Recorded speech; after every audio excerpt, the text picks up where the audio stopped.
जितनी प्रेमिकाएं बनाई वो सब पत्नी है?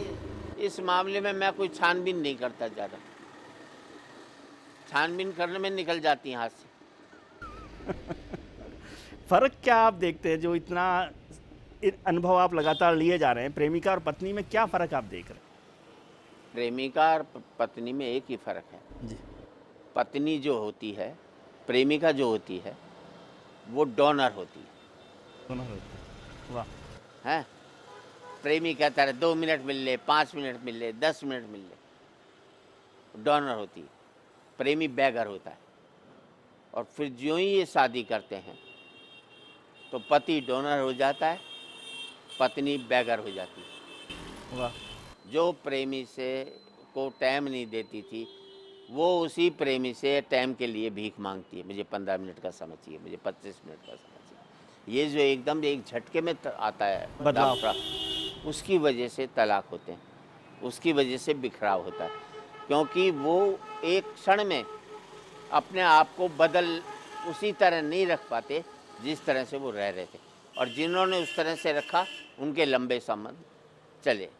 तो इस तरह से आप जो हमारी मैरिज सिस्टम है उस पर ही सवाल खड़ा कर रहे हैं एक तरह से। मैरिज सिस्टम पर क्या, पहले तो नाई जाता था, वो रिश्ता करके आता था और वो ज़िंदगी भर चला। और जो हम 6-7 साल रह करके रिश्ता किया, वो 3 महीने में टूट गया,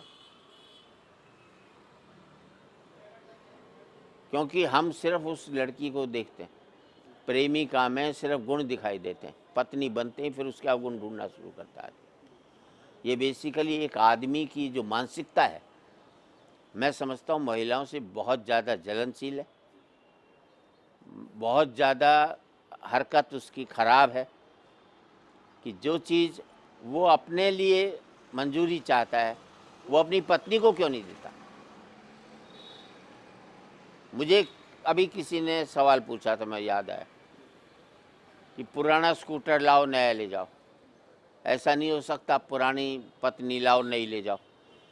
मैंने बिल्कुल हो सकता है, पर उसमें दिक्कत ये है कि तुम्हारी बहन बेटी भी घर में वापस आ जाएगी। जब किसी की बहन बेटी आप लौटाओगे तो आपकी भी लौट करके आएगी। तो ऐसे कई वाहियात सवाल भी आते हैं, पर मैं उनका बड़े सलीके से जवाब भी दे देता हूँ, ताकि एक हल्का सा तमाचा भी उसकी सोच पर पड़ने चाहिए।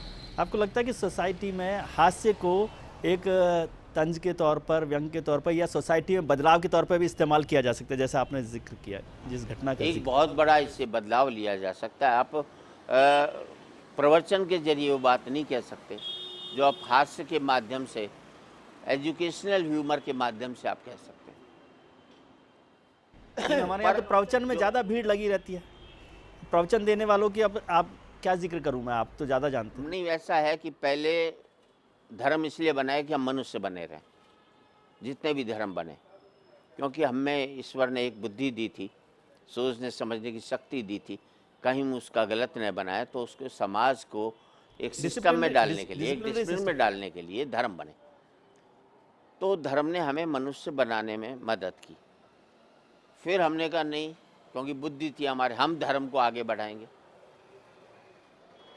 हम धर्म के ठेकेदार बन गए, धर्म को बढ़ाने लगे। फिर हम धर्म को भुनाने लगे। अब हम धर्म को भून करके खा रहे हैं। लेकिन जो धर्म को भून कर खा रहे हैं, वहाँ इतनी भीड़ क्यों रहती है? हास्य कवि सम्मेलन में फिर भी थोड़ी भीड़ रहती है, लेकिन यदि किसी साधु संत, जो भी महाराज हैं, स्वामी जी हैं, उनके यहाँ तो आप देखते हैं कि कितनी बड़ी तादाद में होती है। इसलिए हजारों हजार लोग। आदमी के अंदर एक गिल्ट है। आदमी जितने भी मंदिरों में भीड़ बढ़ती जाएगी, इसका मतलब आदमी गलत करता जा रहा है। जिस दिन एक भी आदमी मंदिर में नहीं मिलेगा उसको, इसका मतलब है वो पूर्ण रूप से मनुष्य हो चुका है। लेकिन हम तो मंदिर लगातार बनाते जा रहे हैं, मंदिरों पर झगड़े कर रहे हैं। इसी बात पर तो चल रहे हैं ना, क्योंकि अब वो सर्विसेज तो रही नहीं, अब वो इंडस्ट्री हो गई है। पहले सर्विसेज थी जो हमें शिक्षा भी देती थी कि हमें हमारे आचरण कैसे होने चाहिए। अब आचरण, शिक्षा देने वालों की आचरण खराब हो जाए तो उनसे बात कैसे, वो बात उनके तक कैसे पहुंचेगी। अब तो मुंह से प्रवचन दिया जा रहा, मन से तो दिया नहीं जा रहा। लेकिन जो प्रवचन देने वाले लोग हैं उनका जो चरित्र है, उनका जो व्यवहार है, वो हमें आंखों के सामने दिखाई दे रहा है, फिर भी हम आंखें बंद करके देखे जाते हैं, चलते जाते हैं। इसलिए हो गया वो कि पहले व्यक्ति का स्तर गिरा है, ना कविता का गिरा, ना राजनीति का गिरा, ना धर्म का गिरा, ना शिक्षा गिरा, व्यक्ति का स्तर गिरा। वो हमारे एजुकेशन सिस्टम जो है वो शिक्षित कर रहा है, आदमी एजुकेटेड हो रहा है, लर्नेड नहीं हो रहा। अनपढ़ आदमी ने सरदार पटेल चुना, पढ़े लिखे आदमी ने फूलन देवी चुनी। ये तो कंट्रास्ट है ना। क्यों है ये? क्योंकि हम पहले जिन संगत में जो हमारी थी, हमें दादा दादी नाना नानी। आपको हास्य की जगह प्रवचन में क्यों नहीं होना चाहिए? इतनी गंभीर बात आप करते हैं कि अनपढ़ आदमी सरदार पटेल चुनता है और पढ़ा लिखा आदमी फूलन देवी चुनते हैं। प्रवचन करते ही फिर मुझे अपनी निगाहों में मुझे लग जाएगा कि मैं ठीक नहीं कर रही, मैं उसके लिए बना नहीं हूँ। भोग के खिलाफ आप प्रवचन देते हैं और सबसे ज़्यादा भोग विलास करते हैं। वो तो क्योंकि दिमाग में तो वही रहता है ना। इस मामले में ओशो ने कहा था कि सन्यासी वही हो सकता है जिसने समस्त भोगों को पूरी तरह से भोग लिया हो और फिर उससे विरक्ति हुई हो। चाहे वो बुद्ध रहे हों, चाहे महावीर रहे हों, चाहे हमारे तीर्थंकर रहे हों, सब राजा थे, सबने भोगों को भोगा, तब पता लगा इसमें कुछ नहीं रखा, तब जा कर के उनको विरक्ति पैदा हुई। जिसने कभी कोई भोगा ही नहीं तो उसके अंदर वो लालसाएं दबी रहेंगी और मौका पड़ने पर वो उनको उजागर कर देगा। तो आप क्या राय दे रहे हैं कि सबको भोग लेना चाहिए जो मौका मिल जाए? नहीं, आपको सन्यास ग्रहण करना हो तो भोग ही लेना चाहिए, अगर तुम इसी में रहना चाहते हो। मैं बस वही कहना चाहता हूँ कि आप सब भोगें, जितना चाहे भोगें, बस एक बात तय कर लें कि यही भोग तो आप अपनी संतानों को अलाउ करोगे क्या? अगर उनके लिए वो छूट है तो आप अपने लिए छूट लो। आप खूब प्रेमिकाएं रखो, लेकिन क्या ये परमिशन आप अपनी पत्नी को भी देंगे क्या? इतना विचार आपका ठीक हो तो आप करो, और आपको वही चीज़ अपने लिए ठीक लगे और पत्नी के लिए बुरी लगे तो मैं समझता हूँ वो चीज़ कभी भी नहीं होनी चाहिए। ये तो डिसाइडिंग फैक्टर भी हो सकता है कर्म के लिए।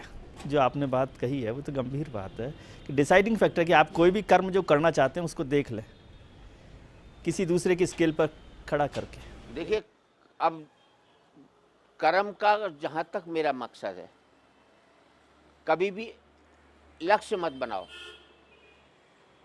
और चलना रोको भी नहीं। जहाँ पहुँच जाओ वो मंजिल है, फिर आपको सेटिस्फैक्शन होगी।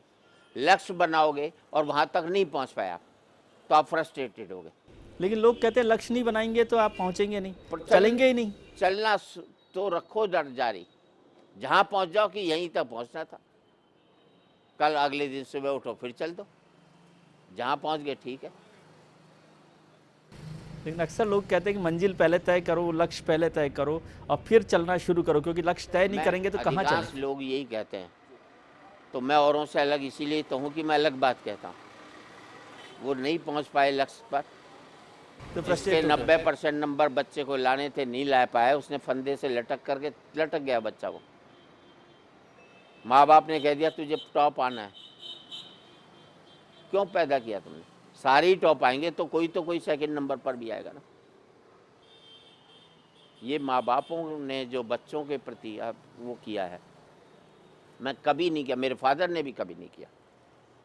मैं फेल हो गया तो किसी ने फादर से शिकायत की कि सुरेंद्र शर्मा फेल हो गया। बोले फेल हो गया तो क्या हो गया? इम्तिहान कोई कुंभ का मेला जो 12 साल में आएगा, अगले साल दे लेगा ना। उन्होंने मुझसे पूछा कि तू फेल क्यों हुआ। सहज रूप से आदमी जिंदगी जी, पास और फेल शब्द बने ही तो है ना। सारे ही पास होंगे तो फेल कौन होगा? शब्द खत्म हो जाएगा। उसकी गरिमा रखने के लिए अपन फेल होगा। तो आपकी हिस्सेदारी समाज के योगदान में इस तरह से है। कोई तो है। लेकिन कॉम्पिटिटिव फील्ड में तो ऐसा हो गया है जो आप जिक्र कर रहे हैं कि 90% वाले लोग भी। कंपटीशन किस बात का है? मैं कह रहा हूँ कि एक ही एम रखो ना, हमें पढ़ लिख कर नौकरी नहीं करनी, पढ़े लिखों को नौकरी देनी। एक अरबपति भी अपने बच्चे के लिए पीछे पड़ा पिछाड़ रहा है, तू काहे को पीछे पड़ा यार? है तू तो कंपटीशन में, तेरे बच्चे को तेने यहाँ बैठा ना। बाप से बड़ा MBA कोई करवा सकता है क्या संसार में? अपने साथ बच्चे को बिजनेस में बाप ले जाए, और तू अमेरिका में करे, हार्वर्ड में करिए, इससे बड़ा MBA कोई नहीं करा सकता जो आप वहाँ पर प्रैक्टिकल रूप में बैठ करके करते हो। पॉलिटिशियंस को लेकर भी आप अक्सर हास्य करते रहते हैं। राजनीति में दिक्कत ये है कि इस देश में सत्ता बदली है, व्यवस्था नहीं बदली। चेहरे बदले हैं, चरित्र नहीं बदला। मुखौटे बदले, मन नहीं बदला। हम भाजपा से दुखी हो जाते हैं, कांग्रेस को जिता देते, फिर कांग्रेस से दुखी हो जाते हैं, फिर भाजपा को दिखा देते, और दोनों से दुखी हो गए तो केजरीवाल को जिता दिया। तो हमारा क्योंकि हम नेता से सब कुछ एक्सपेक्ट करते हैं, और नेताओं ने हमें इस आदत में डाल दिया। ये जितनी भी स्कीमें हैं, व्यक्ति को नपुंसक बनाने की स्कीम है। 2 रुपये किलो का गेहूं, ये 4 रुपये किलो का चावल, ये क्या चीज़ है? मैं 2 रुपये किलो का गेहूं लेकर के मैं भिखारी नहीं बनना चाहता सरकार के आगे। सरकार मुझे इस लायक बनाए कि मैं 12 रुपये किलो का खरीद सकूं। लेकिन उससे तो फिर सरकार का नुकसान होता है ना, पॉलिटिकल लीडर्स का नुकसान होता है, पॉलिटिक्स का नुकसान होता है। उससे ज़्यादा फायदा होगा, मुल्क को भी फायदा होगा। लेकिन सरकार कहती है कि ये तो सोशल स्कीम्स हैं, वो उन लोगों के लिए कर रहे हैं सोशल स्कीम्स नहीं है, नपुंसक बनाने की स्कीम है। मुझे घर बैठे अगर मुंह में रोटी डालोगे तो मैं मेहनत नहीं करूंगा। सुविधा को संघर्ष से जोड़ना चाहिए, ना कि नपुंसकता से जोड़ना चाहिए। तो क्यों कर रहे हैं? क्योंकि मैं भी उसी को वोट दूंगा ना जो मुझे घर बैठे खाना खिला रहा है। मुझे कुछ मेहनत नहीं करनी पड़ी तो मैं इसीलिए वोट दूंगा ना। संघर्ष से वोट दूंगा तो मैं हार जाएगी सरकार, पर एक बार हारेगी, बार बार नहीं हारेगी। एक बार मेहनत का किसी के खून मुंडे लगना चाहिए, फिर आदमी घर में नहीं बैठ सकता। तो हम तो वोट ही इस हिसाब से देते कि क्या फ़ायदा होगा। सुरेंद्र शर्मा जी को वोट देते हैं, वो मुझे जानते हैं, वो मेरे पड़ोसी हैं, वो मेरी जाति के हैं, वो रिश्तेदार हैं, कोई ना कोई कारण होता है, वो मेरे बच्चे का एडमिशन करवा देंगे कम से कम। ये सोच ही ने बर्बाद किया मुल्क को। ये इस देश के लोकतंत्र को बर्बाद करने में हमारे लोगों का हाथ है, और हमने ही बर्बाद किया। और हमारा अपराध यही है कि हमने पार्टियों को वोट देना शुरू कर दिया। अगर हम अच्छे व्यक्ति को वोट देना शुरू कर देते तो हर एक पार्टी वाले अच्छे व्यक्ति को वोट टिकट देना शुरू कर देते। फिर चुनाव में पार्टियां चुनाव हारती, मुल्क कभी भी चुनाव नहीं हारता, क्योंकि जो भी जीत कर अच्छे लोग ही जीत करके आते। हर चुनाव में पार्टी जीतती है, मुल्क हार जाता है। मैं कह रहा हूं कि कोई भी ऐसी स्कीम बनाओ जिसमें राज्य खुशहाल हो, देश खुशहाल हो। हम स्कीम बनाते हैं व्यक्ति खुशहाल हो, और उसमें देश कमज़ोर पड़ता जाता है, व्यक्ति खुशहाल होता जाता है। होना चाहिए कि देश खुशहाल हो, और वो खुशहाली जो है बराबर बांटी जाए। जितनी भी सुविधाएं हैं वो जो मिल रही हैं, वो फलों की सिंचाई कर रही हैं। जड़ों की सिंचाई जिस दिन शुरू हो जाएगी, मैं समझता हूँ इस भारत की तरक्की हो जाएगी। हम चाहते हैं कि हमारे कार्यक्रम के आखिरी हिस्से में आप 4 लाइनें बहुत सुनाते हैं, कुछ सब्जेक्ट्स पे 4 लाइनें। 4 लाइन में सुना देता हूँ कि आज एक बार कहें, आखिरी बार कहें, क्या पता तुम न रहो, क्या पता हम न रहें। आज एक बार कहें, आखिरी बार कहें, क्या पता तुम न रहो, क्या पता हम न रहें। मंदिरों मस्जिद की या किसी इमारत की, माटी तो लगी उसमें भाई मेरे भारत की। लहू था हिंदू का, अल्लाह शर्मिंदा रहा, मरा मुसलमान तो राम कब जिंदा रहा। बिखरे बिखरे हैं सभी, आओ एक घर में रहें, क्या पता तुम न रहो, क्या पता हम न रहें। क्या बात है, बहुत खूबसूरत। बहुत बहुत शुक्रिया आपका, बहुत बहुत धन्यवाद आपका। हम चाहते हैं कि आपकी कविताओं से, आपकी हास्य से जो है पूरा हिंदुस्तान हंसता रहे, और ख़ुद पर भी हंसना सीखें। बहुत शुक्रिया, थैंक यू सर।